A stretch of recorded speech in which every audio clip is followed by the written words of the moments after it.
If you are new here, you will learn very quickly that I love repurposing and just looking around and seeing what we have, seeing what we, can use that is not going to cost us anything, little to no money. It's like the best term for me.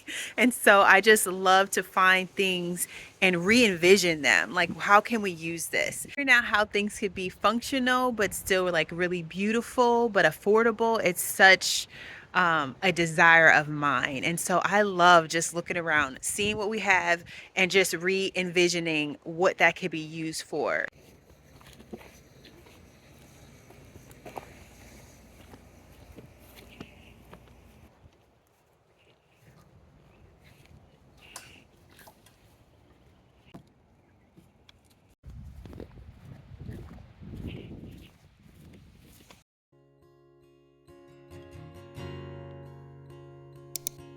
Hey, you guys, what is up? It is Taquisha, and this is our freedom song today. I'm excited. I know I'm excited like every single time I am doing a video for you guys, but I'm really excited because Thomas is with me today, and we are actually going to be making a trellis. So it's this wooden trellis. Let's see if I can find it. It's this right here. So we're going to make something just like that out of scrap wood, and we're going to show you how we do it. And I'm really excited because I was sitting in the garden this morning just envisioning kind of like what it is that I wanted to be able to see, and what parts of the garden I wanted to be nice and tall, and what parts of the garden I wanted to like trail along the ground, like just envisioning all the things. And as I was thinking, I'm like, I would really love another one of these. I think that's about 7 feet tall. It's absolutely gorgeous. And so we're going to do that today. One man's trash is another man's treasure. Well, listen, if we see a good find on the side of the road and that somebody threw away, and we can envision what that might be, we pick it up. Like, and we're not hoarders. We're not hoarders. When we see solid good pieces, we pick them up. And there's so many things around in the garden that I have actually picked up on the side of the road. The one I love is the arbor that sits right in front of our hoop house. So that is actually 3 different pieces. I saw that on the side of the road. It looks like I don't even know what it used to be, and I could just imagine using that for the garden. I still actually have one more piece of that, but it works so perfectly to make this arbor that I'm just so happy. I feel like that was such an incredible find for the garden. Okay, so I'm here with Thomas. So it's two 2x4s. Two 2x4s. So that is the majority of what we are using. This wood was just wood that somebody threw out. They were building a house and they threw away wood, and he was lucky enough to find it. We always hunting for the best price, which is free. So yeah, I found this guy. He was building some houses, had a track going on, and he had a bunch of lumber out there. And I asked him about it. You always want to ask first. Don't just be going on people's property taking stuff. That's stealing. But I asked first. He was the guy who I needed to talk to, and he was like, hey, whatever you see in that dumpster, you can have it. And pretty much these places, they buy it in bulk. And so if they have like crowned or curved wood, they throw it away. They don't use it. And so we were able to get a lot of those. They were like, I think about 20 something feet long. They were long. And so where the crown was, we were just able to cut it off and got nice like 12-foot pieces. So they might have been 16 foot to start with. So we got like 12-foot pieces, some 8-foot pieces. So definitely keep your eyes open for situations like that, to get some free wood. So what we're doing first is just switching out this blade. This is for faster cuts because it's less teeth, but you get a rougher cut. This is for like, when you're doing boxes, like if you're doing, boxes of like some gift stuff, like cutlery boards or cutting boards. Yeah, so you'd use the finer cut stuff with more teeth. But since we just cutting some old lumber and we're using this for outside, we're gonna go with the quick ripping blade. And right now, we got it unplugged. Some people are comfortable having it plugged up when they're doing stuff like this, but I wouldn't chance it. I don't, because things happen, and you don't want them happening with your hand in there.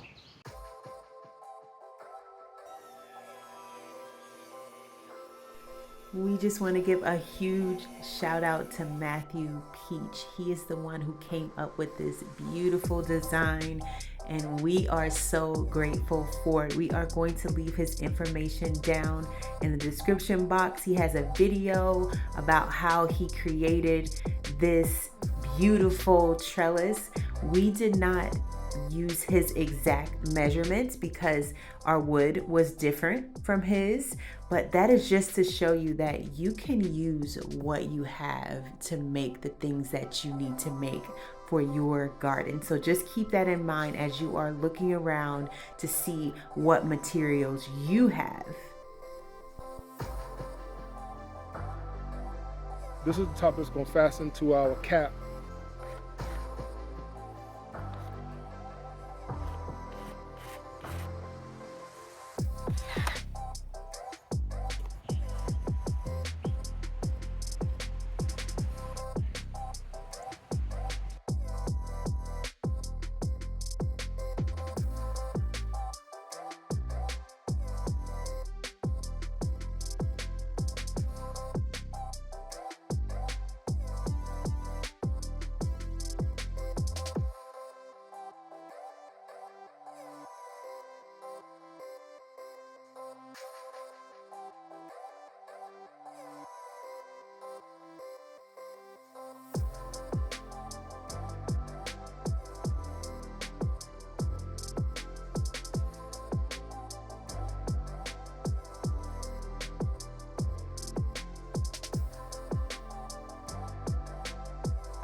Y'all, I am just so happy with the final outcome of these trellises. I think just adding that sister trellis just makes such a huge difference in this space.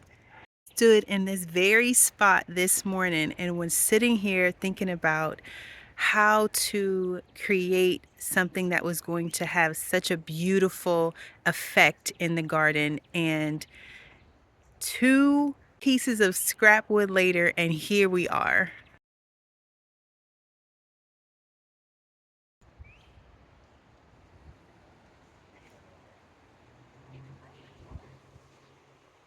So along with our free scrap wood, we ended up using, I think, 4 screws for the top and some brad nails. Can you even believe this? Like, this is so substantial. Like, it's so meaty. It's so wonderful.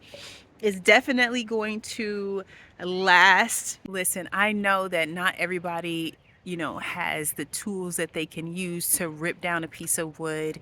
And I totally understand that. What I hope this video does for you is inspire you to look around and see what it is that you have that you can use to build a garden that you would absolutely love. We built this trellis for, I would say, probably less than $1. This was very, very inexpensive. Even the time that it took to do it was such a sweet and precious time because I got to do it with my husband. And so that makes my heart so happy.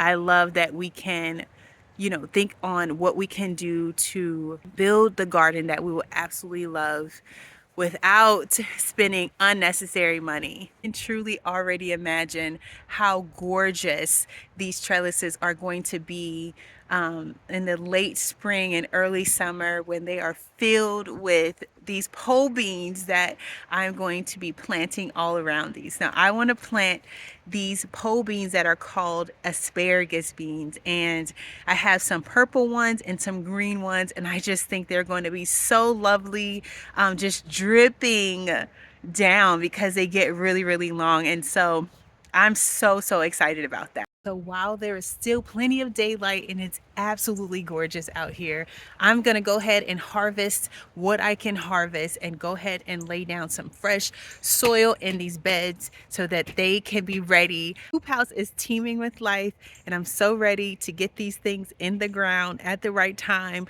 I'm trying not to be impatient. I'm watching the forecast like, okay, we can wait. We've waited this long. We can do it. Just trying to keep everything alive inside the hoop house.